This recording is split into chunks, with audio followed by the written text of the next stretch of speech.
Hi, I'm Councilmember Evans for the 6th District, and welcome to my latest edition of the Council Comment. I'm here with Polly Ruddick, who is our Director of the Office of Homelessness Prevention and Intervention. And today we're just going to talk about the homelessness situation in Lexington and the things that the city is doing, along with some of the hot topics that have been going around. So, Polly, welcome. Thank you. And thank you for joining us. And why don't you just tell us a little bit about yourself? And I know the office was created around 2014 because there was an issue with homelessness going on. And why don't you just tell us a little bit about yourself and how you got to this office? So you are right. The office was created in 2014 by the mayor. It was a recommendation from the Mayor's Commission on Homelessness that they kind of establish an office to coordinate, facilitate, and educate. That's kind of what the role of my office originally was. Now, I did have a predecessor, Charlie Leitner. He was the original director. Charlie and I actually worked together because at the same time he was in this office, I was at Kentucky Housing Corporation.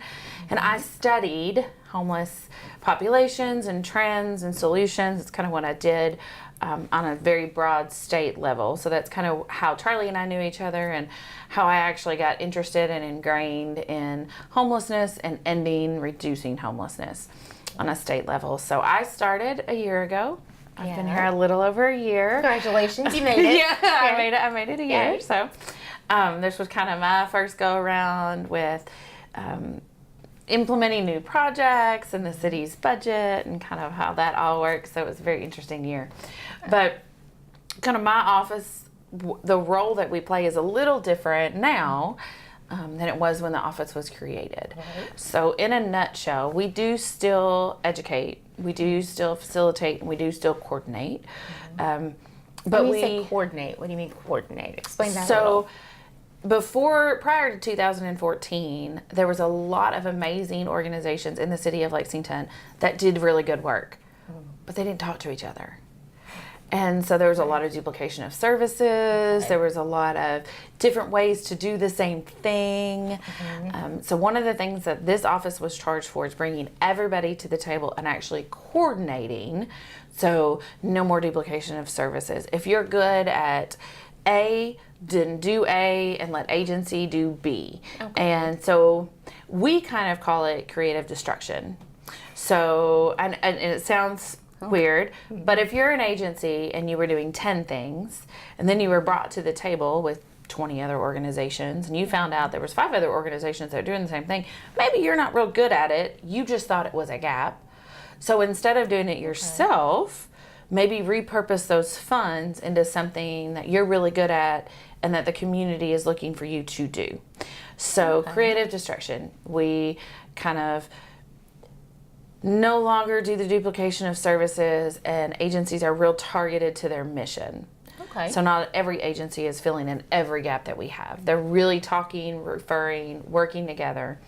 So that's what we do as far as coordination. We also get the kind of the hard cases in my office that take 7, 10 agencies, law enforcement, mental health, your physical health. Sometimes it takes state guardianships. Those come in my office and we are responsible for coordinating that person's care and making sure that that really difficult case is coordinated through all the agencies that need to know, and that someone's taking the lead, and that this person is no longer slipping through our cracks. We don't have a lot of those that come in my office, but we do have some. So that could just be someone that we see on the street, or is it someone that's working with an agency? Can be either. So we had a person that everybody knew in town. Everybody knew who he was. Everybody knew he was homeless. But there wasn't one agency that seemed to be taking the lead on working with other agencies for a solution holistically. So that case comes in my office, and we look at them as, how many people touch you? What do you need? of those people that come into contact with you and touch you in some way, what do they do for you and who do they need else to talk to? And, we have had, full case conferencing meetings just based on the severity of one person.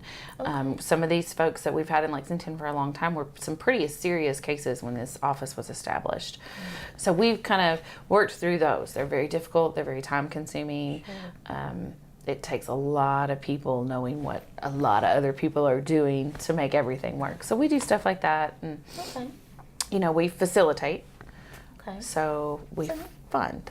Well, we'll talk about funding in a minute. So tell us a little bit about Lexington's homeless population, just in general. Is it more of one ethnic makeup, or are they mostly mental health issues, or certain types of background? What have you seen? So I get asked a lot the face of homelessness. Yes. So I always tell it's always someone's child. So no matter who you see, it's always someone's child. That is the face of our homelessness. Most likely or not, it's someone's brother, it's someone's sister, someone's mom. We get a lot of calls that I think my mom may be homeless. Their children have moved out of state, can't find her. I think she's in your homeless system. So these are people and they're humans. There's a lot of myths that you've touched on in your question. Yeah. What are some of those myths? So a lot of people think, well, homeless individuals, they have a mental illness or a substance abuse. That is just completely false. Substance abuse and mental health may contribute to a person's homelessness or maintaining their homelessness, but they actually don't cause the person's homelessness. So when you look at our homeless population, only about 25% of them have any kind of self-reported mental illness. And only about 30% have a self-reported substance use disorder. So any kind of substance abuse. So automatically, the other one we get all the time is that they're lazy. They just don't want to work. And people may be surprised that 50% of our population actually present to us already working. They just can't afford that to live in an apartment. I mean, rent is incredibly high. We talk about affordable housing crisis in Lexington all the time. Mm-hmm. So when I look at my population, I have 50% that go to work every day inside our shelters. They're working. They just cannot afford the rent. The rent to live. Mm-hmm. So how does that play in with, I think you probably know where I'm going, with the panhandling issue that we've had? Because I think people find that, they believe that all the panhandlers are homeless and vice versa. So that's not the case then. I'm not going to say that all panhandlers are homeless. What we usually find is only about 10% of them are actually homeless. And just to kind of let kind of everybody know, when I say homeless, it means you are either sleeping in an emergency shelter or on the street, or you can be in one of our transitional housing projects. Okay. We don't consider couch surfing or staying with friends or paying for a hotel yourself. We don't consider that necessarily homeless for my office. So only about 10% of panhandlers here in Lexington that we can find actually are ones that are inside our shelters or unsheltered on the street. The other 90%, unfortunately, there's a lot of panhandling fueled by the very cheap drugs that we can get on our street, so that you can panhandle, make $2 and go buy some Serenity. You can do that in less than 5 minutes. We call them kind of street involved. So when we talk about panhandlers, they fall into a definition of street involved individuals. These individuals you will see during the day on the street, very involved in the downtown area, but you won't see them at night because they're actually housed, or they're marginally housed, but they're not necessarily homeless. Okay. So those street involved individuals are the ones that you see panhandling. So if you give to a panhandler, chances are you're fueling a drug addiction, alcoholism. In honesty, I've only known 2 panhandlers that were not homeless, that did not have a substance abuse disorder, did not have a severe mental illness, and were legitimately doing it because their entire paycheck went to their rent. And that was the only way that they were on a fixed income. That was the only way that they could simply buy basic personal hygiene items for him and his wife. So, and all the panhandlers you see in Lexington, I only know of 2. And once we kind of discovered that that was going on, we're like, oh, we can help you with those resources. You just, we didn't realize that was the happening. And he hasn't panhandled since. Okay. So, well, that's great news. Yeah. Yeah. Okay. So going back to the homeless population, because now that we've clarified that that's homelessness population aren't necessarily panhandling. And what we said, 50% of them are actually working. What kind of jobs do they have? Have we?